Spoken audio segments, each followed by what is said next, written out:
അമ്മ മാതാവിനും തിരുകുമാരനും എൻ്റെ ജീവിതം മുഴുവൻ ഞാൻ നന്ദി. എൻ്റെ പേര് റീജ. ഞാൻ മറ്റൂർ ഇടവകയെന്നാണ് വരുന്നത്. ഞാൻ 2019 ഡിസംബറിലാണ് ആദ്യമായിട്ട് ഉടമ്പടി എടുത്തത്. പലതവണ സാക്ഷ്യം പറയാനായിട്ട് ഞാൻ വരികയും പറയുകയൊക്കെ ചെയ്യുമെങ്കിലും എനിക്ക് എൻ്റെ സാക്ഷ്യം ഭൗതികമായിട്ടുള്ള നേട്ടങ്ങളെ കുറിച്ചിട്ട് അത് പോരാത്തതുകൊണ്ട് എനിക്ക് പറയാനുള്ള അവസരം കിട്ടാറില്ല. ഞാൻ എന്നും പ്രാർത്ഥിക്കുമായിരുന്നു, അമ്മ എനിക്ക് ഇവിടെ വന്ന് സാക്ഷ്യം പറയാൻ എന്നെ അനുഗ്രഹിക്കണേ എന്ന്. അപ്പോൾ ഇത്തവണ ഞാൻ ഈ സെപ്റ്റംബറിൽ ഞാൻ മാതാവിൻ്റെ പിറവിയോടനുബന്ധിച്ച് ഞാൻ നോയമ്പെടുത്ത് പ്രാർത്ഥിച്ചു. അച്ഛൻ എപ്പോഴും പറയാറുള്ള പോലെ അമ്മയുടെ പ്രത്യക്ഷീകരണത്തിൻ്റെ സാക്ഷിയായിട്ട് എന്നെ ഉയർത്തണമേ എന്ന് പ്രാർത്ഥിച്ചുകൊണ്ട് തന്നെ എനിക്ക് ഇപ്രാവശ്യം ഇവിടെ വന്ന് സാക്ഷ്യം പറയാനുള്ള അനുഗ്രഹം അമ്മ എനിക്ക് തിരുകുമാരിൽ നിന്ന് വാങ്ങി തന്നു. ആത്മീയമായിട്ടുള്ള വളർച്ചയാണ് എനിക്ക് കൂടുതൽ പറയാനുള്ളത്. ആത്മീയമായിട്ടുള്ള വളർച്ചയാണ്. എനിക്ക് ഭൗതികമായിട്ട് ഒരുപാട് എൻ്റെ ഓരോ നിമിഷവും അമ്മയാണ് എന്നെ കൈപ്പിടിച്ച് നടത്തുന്നത്.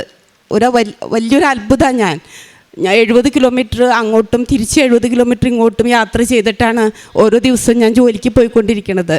അതിൻ്റെ ഇടയിൽ എനിക്ക് 5:30 കുർബാനയ്ക്ക് പോകാനും എപ്പോഴൊക്കെയോ എനിക്ക് മനസ്സിൽ ഔദ്യോഗികമായിട്ടുള്ള ജോലി സംബന്ധമായിട്ട് കുറച്ച് ടെൻഷനുകളൊക്കെ വരുന്ന സമയത്ത് കുറച്ച് ന്യായം പറയുന്ന ഒരു സ്വഭാവം ഉള്ളിലുള്ളത് കൊണ്ട്, പുറത്ത് പറയില്ല പക്ഷെ മനസ്സിൻ്റെ ഉള്ളിൽ ന്യായം പറയുന്ന സ്വഭാവം ഉള്ളതുകൊണ്ട് എപ്പോഴും ഒരു സംഘർഷമൊക്കെ വരും.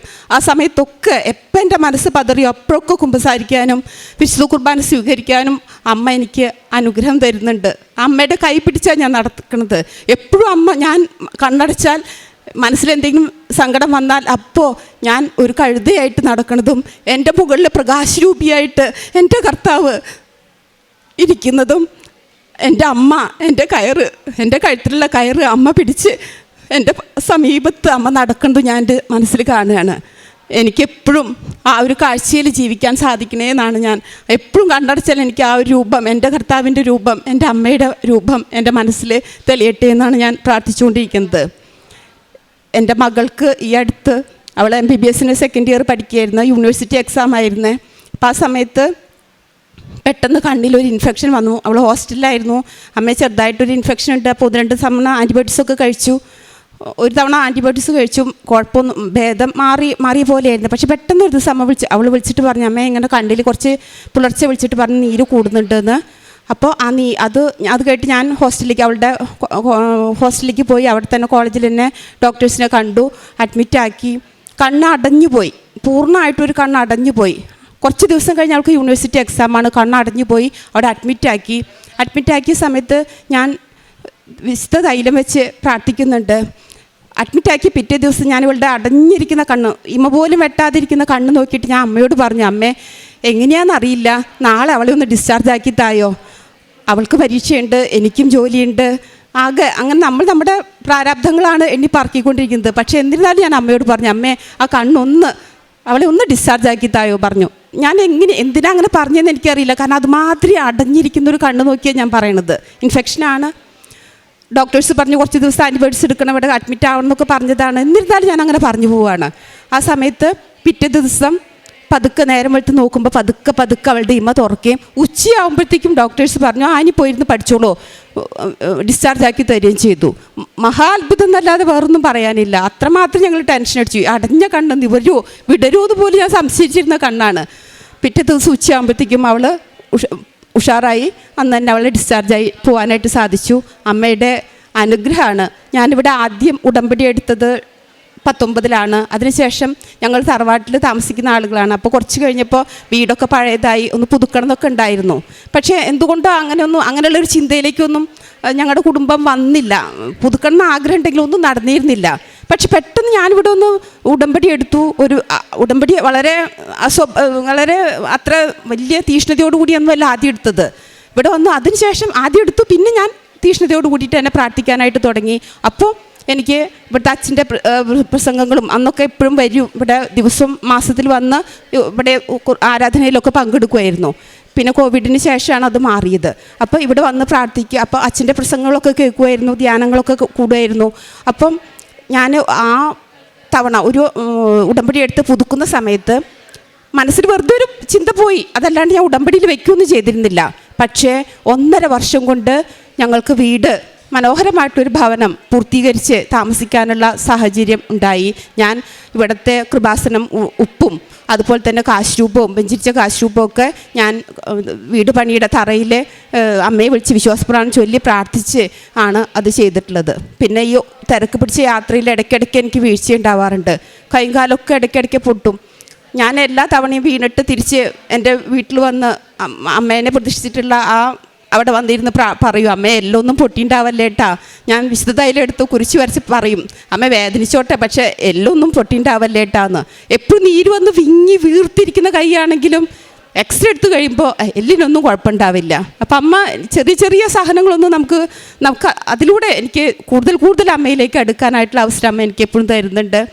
പിന്നെ എൻ്റെ മകനും അവനും ഇവിടെ വന്ന് പ്രാർത്ഥിച്ചിട്ട് അവൻ ബിടെക് കഴിഞ്ഞിട്ട് ഗെയിമിങ്ങിലായിരുന്നു അവൻ വർക്ക് ചെയ്തുകൊണ്ടിരുന്നത്. എന്തുകൊണ്ടോ ഗെയിമിങ് നമുക്കൊരു വിഷമമായിരുന്നു. അവൻ ഗെയിമിങ്ങിലേക്ക് അവൻ്റെ താല്പര്യമാണെങ്കിലും നമ്മുടെ മനസ്സിലൊരു ഗെയിമിങ് അത്ര താല്പര്യം ഉണ്ടായിരുന്നില്ല.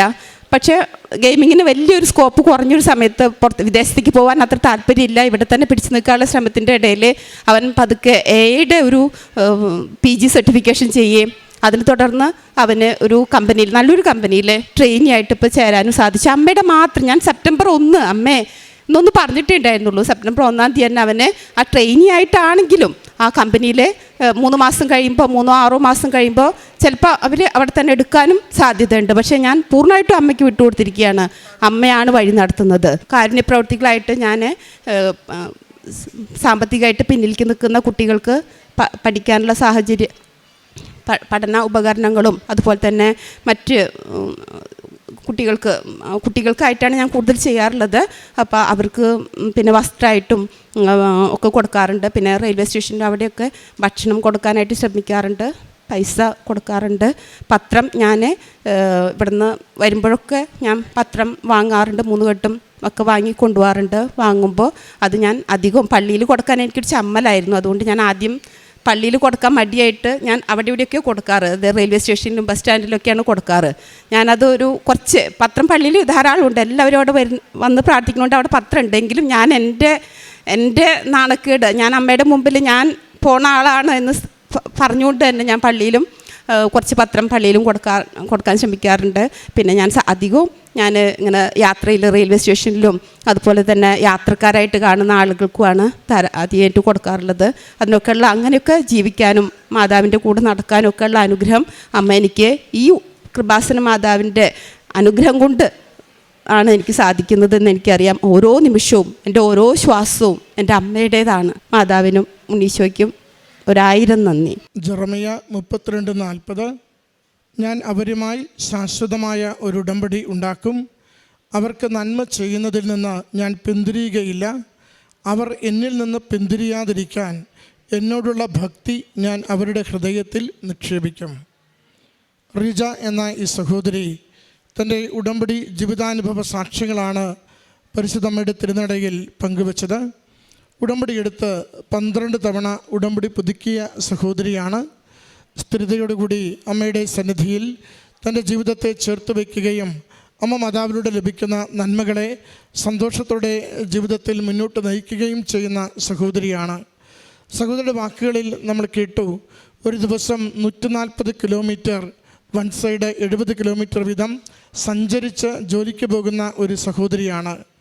70 കിലോമീറ്റർ ഒരു വശത്തേക്ക് ഒരു ദിശയിലേക്ക് യാത്ര ചെയ്യുവാനുള്ളപ്പോഴും അനുദിന ദിവ്യബലി മുടങ്ങാതെ പങ്കുചേരുന്നു എന്നത് എത്ര കണ്ട് ത്യാഗവും വിശ്വസ്തതയുമുള്ളൊരു തീരുമാനം ജീവിതത്തിലെടുത്തത് കൊണ്ട് സംഭവിക്കുന്നതാണെന്ന് നമുക്കറിയുവാൻ പറ്റും. ഉടമ്പടി ജീവിതം നമ്മളെ എപ്പോഴും സാധാരണ കാര്യങ്ങൾ അസാധാരണ സ്നേഹത്തോടു കൂടി ചെയ്യുവാൻ പ്രാപ്തരാക്കുകയാണ്. അനുദിന ദിവ്യബലി നമ്മുടെ ദൈവപുര പ്രസാദം നമ്മുടെ ജീവിതത്തിൽ നിലനിർത്തുന്ന വളരെ ശ്രേഷ്ഠമായ കുദാശയാണെന്ന് നമുക്കറിയാം. ഓരോ ബലിയർപ്പണത്തിലും ഈശോയോട് ചേർന്ന് അവൻ്റെ പരസ്യ ജനനം മുതൽ അവൻ്റെ സ്വർഗാരോഹണം വരെയുള്ള എല്ലാ മേഖലകളിലേക്കും സ്മരിച്ചുകൊണ്ടാണ് നമ്മൾ കടന്നു പോവുക. അവൻ്റെ രക്തത്താൽ കഴുകി ശുദ്ധീകരിക്കപ്പെടുന്നു. അവൻ്റെ തിരുശരീര രക്തങ്ങളാൽ നമ്മൾ പരിപോഷിപ്പിക്കപ്പെടുകയും ചെയ്യുന്നു. ഒരു ബലി നമ്മുടെ അനുദിന ജീവിതത്തിൻ്റെ ശക്തിയും ഓജസ്സുമായി തീരും വിധം അതിൽ പങ്കുചേരുവാനുള്ള പുതിയ ഉണർവും പുതിയ ബോധ്യവുമാണ് ഉടമ്പടി ജീവിതത്തിലൂടെ നമുക്ക് കൈമാറി കിട്ടുക. അതുപോലെ തന്നെയാണ് കുമ്പസാരം എന്ന കുദാശ. നമ്മൾ ഓരോരുത്തരും അത് ഏറ്റവും അടുത്ത നാളുകളിൽ സ്വീകരിക്കേണ്ട കുദാശയാണ്. പലപ്പോഴും നമ്മുടെ അലസത കൊണ്ട്, പാപബോധമില്ലായ്മ കൊണ്ട്, മാറ്റിവെക്കുന്നത് കൊണ്ട് 1 വർഷമോ 2 വർഷമോ 6 മാസമോ ഒക്കെ ദൈർഘ്യപ്പെട്ടു പോകുന്ന ആ ഒരു കുദാശയോടുള്ള വിശ്വസ്തതയുള്ള സ്നേഹം അത് നമുക്ക് മടക്കിക്കൊണ്ടുവരുവാനാണ് 2 ആഴ്ചയിലൊരിക്കൽ കുമ്പസാരിക്കണമെന്ന് ഉടമ്പടിയിൽ നമ്മളോട് ആവശ്യപ്പെടുന്നത്. നമുക്കറിയാം, ഒരു ദിവസം തന്നെ നമ്മുടെ വാക്കുകൊണ്ട്, വികാരം കൊണ്ട് എത്രയേറെ വീഴ്ചകളിലൂടെ നമ്മൾ കടന്നു പോകുന്നവരാണെന്ന്. ആ വീഴ്ചകൾ നമ്മുടെ ജീവിതത്തിലുള്ളപ്പോഴും നമ്മൾ വീണ്ടും നമ്മൾ പാപാവസ്ഥയിൽ തന്നെ നമ്മുടെ ജീവിതത്തെ നമ്മൾ മുന്നോട്ട് നയിക്കുന്നവരുമാണ്. അതുകൊണ്ട് ഉടമ്പടിയിൽ ജീവിക്കുന്നത് ഒരു പുതിയ ജനതയാണ്, ദൈവത്തിന് ഉടമപ്പെട്ടൊരു ജനതയാണ്, ദൈവസ്നേഹം നിറഞ്ഞൊരു ജനതയാണ്. അതുകൊണ്ടാണ് ഉടമ്പടി ജീവിതത്തിൽ അതിൻ്റെ ജീവിതത്തെ നിരന്തരം പരിശുദ്ധാത്മ ചൈതന്യത്താൽ നിറയുന്നതിന് വേണ്ടി അമ്മ മാതാവും ഈശോയും സംസാരിക്കുന്നത് നമുക്ക് ശ്രവിക്കുവാൻ പറ്റുന്നതിന് വേണ്ടി നമ്മുടെ ആത്മാവിനെ എപ്പോഴും വിശുദ്ധിയിൽ നിലനിർത്തുന്നതിന് കുമ്പസാരം എന്ന കുദാശ ഉടമ്പടി ജീവിതത്തിൻ്റെ ഏറ്റവും പ്രധാനപ്പെട്ട ഒരു അവിഭാജ്യ ഘടകമായി ചേർത്തിരിക്കുന്നത്. നമ്മൾ വചനം വായിക്കുമ്പോൾ ദൈവം നമ്മളോട് സംസാരിക്കുകയാണ്. നമുക്ക് ചിലരെങ്കിലും ഉടമ്പടി എടുത്തിട്ട് കരുതാറുണ്ട്, അരമണിക്കൂർ വചനപാരായണം എന്ന് പറയുന്നത് ആദ്യം മുതൽ അവസാനം വരെ ഇത്ര തവണ ഞാൻ ബൈബിൾ വായിച്ചു എന്ന് പറയുന്നതിന് വേണ്ടിയാണെന്ന്. ഒരിക്കലും ഉടമ്പടിയിലെ വചനവായന അതിനു വേണ്ടിയുള്ളതല്ല. നമുക്ക് ഉടമ്പടിയിലുള്ള ദൈവവചന പാരായണം പ്രാർത്ഥനാപൂർവകമായ വചനപാരായണമാണ്. നമ്മൾ ദൈവസ്വരം ശ്രവിക്കുന്നതിന് വേണ്ടി, ദൈവം നമ്മളോട് സംസാരിക്കുന്നതിന് വേണ്ടി വായിച്ച വചനം തന്നെ ആവർത്തിച്ച് വായിക്കുമ്പോൾ അതിൻ്റെ പുതിയ കാഴ്ചപ്പാടുകൾ, ദൈവികമായ സന്ദേശങ്ങൾ നമ്മുടെ ആത്മീയ ജീവിതത്തെ ബലപ്പെടുത്തുന്നതിന് വേണ്ടിയാണ് നമ്മൾ ബൈബിൾ വായിക്കുന്നത്. അത് സാവധാനം പ്രാർത്ഥനാപൂർവം എന്നോട് വചനത്തിലൂടെ സംസാരിക്കണമേ എന്ന് പ്രാർത്ഥിച്ചുകൊണ്ട് നാം ചെയ്യുന്നൊരു കർമ്മമാണ്. ഓർക്കണം, നമ്മൾ ഉടമ്പടി ജീവിതത്തിൻ്റെ നമ്മുടെ ആത്മീയ മേഖലകളിലേക്ക് നൽകിയിരിക്കുന്ന ഓരോ കാര്യവും അത് നമ്മുടെ ജീവിതത്തെ കുറേ കൂടി വിശുദ്ധിയുള്ളതാക്കുവാനാണ്. ഒരു ദിവസം നമ്മൾ തുടങ്ങുന്നത് പോലും ഇന്ന് ഡെയിലി ബ്രെഡ് കൂടിക്കൊണ്ടാണ്. അച്ഛൻ നമുക്ക് വേണ്ടി പ്രാർത്ഥിക്കുന്നു. നമ്മുടെ ഈ ദിവസത്തെ മുഴുവൻ കാര്യങ്ങളെയും അമ്മ മാതാവിലൂടെ ഈശോയുടെ കരങ്ങളിലേക്ക് സമർപ്പിക്കുന്നു. തിന്മയുടെ സ്വാധീനങ്ങളിൽ നിന്ന് സംരക്ഷിക്കുവാൻ നമ്മളെ സഹായിക്കുന്നു. ഇന്ന് ഇറങ്ങി പുറപ്പെടുന്ന ജീവിത വിഷയങ്ങളുടെ മേൽ ദൈവിക തീരുമാനം ലഭിക്കുന്നതിന് വേണ്ടി, തടസ്സങ്ങൾ മാറുന്നതിന് വേണ്ടി നമ്മൾ പ്രത്യേകമാവിധം അമ്മയ്ക്കും ഈശോയ്ക്കും സമർപ്പിക്കുകയും ചെയ്യുന്നു. ഈ ആലയത്തിൽ ജീവനോടെ പ്രത്യക്ഷപ്പെട്ട അമ്മ മാതാവ് നമ്മുടെ ജീവിത വഴികളിൽ സാന്നിധ്യമായി കൂടെ നിന്നുകൊണ്ട് പോകേണ്ട വഴി പറയുന്നു, നാം ചെയ്യേണ്ട കാര്യങ്ങൾ പറയുന്നു. നമുക്കുള്ള ക്ലേശങ്ങൾ അത് കുറച്ചു തരുന്നതിന് വേണ്ടി നമുക്ക് ഭാരങ്ങൾ ലഘൂകരിച്ച് ദൈവ സാന്നിധ്യത്തെ നമുക്ക് ഉറപ്പുവരുത്തുകയും ചെയ്യുന്നു. നാം ആ ദിവസം മുഴുവനും ഒന്ന് പരിശോധിക്കുമ്പോൾ നമുക്കറിയാം, നമ്മുടെ ആത്മാവിൻ്റെ ജീവിതത്തെ കൂടുതൽ ബലപ്പെടുത്തുന്നതിന് നമുക്ക് വചനത്തിൻ്റെ ധ്യാനമുണ്ട്. നമുക്ക് സാക്ഷ്യങ്ങൾ ഓരോ ദിവസവും ദൈവനാമത്തെ മഹത്വപ്പെടുത്തിക്കൊണ്ട് സാധാരണ ജീവിതത്തിൽ ദൈവം എങ്ങനെ ഇടപെട്ടുവെന്ന് മക്കൾ ഈ അൽത്താരയിൽ സാക്ഷ്യപ്പെടുത്തുന്നുണ്ട്. 10ഓളം സാക്ഷ്യങ്ങൾ എല്ലാ ദിവസവും നമുക്ക് കേൾക്കുവാനായിട്ടുണ്ട്. നമ്മുടെ സാധാരണ ജീവിതത്തെ എങ്ങനെ ദൈവികമായി ബലപ്പെടുത്താം, ആത്മീയ ഉണർവോടുകൂടി ഓരോ ദിവസവും നയിക്കാം, നമ്മൾ നിരാശപ്പെടാതെ പ്രത്യാശയോടുകൂടി എങ്ങനെ പ്രാർത്ഥിക്കാമെന്ന് ഓരോ ഉടമ്പടി ജീവിതത്തിലും നമുക്ക് നൽകുന്ന അടയാളങ്ങളാണ് സാക്ഷ്യങ്ങൾ. പ്രിയമുള്ളവരെ, ഈ സഹോദരി ഈ അൽത്താരയിൽ പങ്കുവെച്ചത് ഈ 12 തവണ ഉടമ്പടി പുതുക്കുമ്പോഴും എൻ്റെ ജീവിതത്തിൽ ദൈവിക സംരക്ഷണയിലേക്ക് സമർപ്പിക്കുകയാണ്. അതുകൊണ്ട് ഏതെങ്കിലും 1-2 കാര്യം നേടുവാൻ വേണ്ടി ഓടിവന്നെടുത്ത് പെട്ടെന്ന് മടക്കേണ്ടതല്ല ഉടമ്പടി എന്ന് ഈ വാക്കുകളിൽ നമ്മൾ മനസ്സിലാക്കുന്നുണ്ട്. നമുക്ക് ഒഴിവ് കഴിവ് പറഞ്ഞ് ഉടമ്പടിയുടെ അടിസ്ഥാന കാര്യങ്ങളിൽ നിന്നും അലസതയോടെ മാറുവാനുള്ളതല്ല ഉടമ്പടി ജീവിതമെന്നും സഹോദരിയുടെ വാക്കുകളിൽ നമ്മളോട് പറയുന്നുണ്ട്.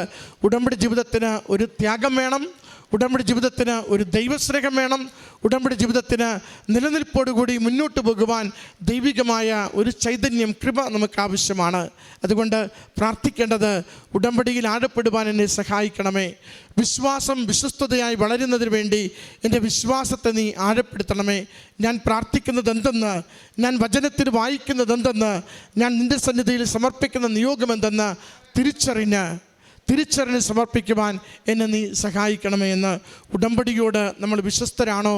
നമ്മുടെ അനുദിന ജീവിതത്തിൻ്റെ ഏതൊരു വിഷയത്തിന്മേലും ദൈവികമായ തീരുമാനം നൽകിക്കൊണ്ടിരിക്കും. ഈ അമ്മയ്ക്ക്, മകൾക്ക്, കുടുംബത്തിന്, അമ്മ പ്രാർത്ഥിച്ച മറ്റു വ്യക്തികൾക്ക് ലഭിച്ച എല്ലാ അനുഗ്രഹങ്ങൾക്കും അമ്മ മാതാവിനും തിരുക്കുമാരനും നന്ദി പറഞ്ഞുകൊണ്ട് കരങ്ങളടിച്ച് ഈ സാക്ഷ്യം നമുക്ക് സമർപ്പിക്കാം. അത്യപൂർവ ദൈവാനുഭവങ്ങൾ ഇനി നിങ്ങൾക്കും സ്വന്തം. ഈ യൂട്യൂബ് ചാനൽ ഇതുവരെ സബ്സ്ക്രൈബ് ചെയ്തിട്ടില്ലെങ്കിൽ ഇപ്പോൾ തന്നെ സബ്സ്ക്രൈബ് ചെയ്യുക. ഈ വീഡിയോ ഇപ്പോൾ തന്നെ നിങ്ങളുടെ സുഹൃത്തുക്കൾക്ക് ഷെയർ ചെയ്തുകൊണ്ട് കർത്താവിൻ്റെ പ്രേക്ഷിതരാകുക.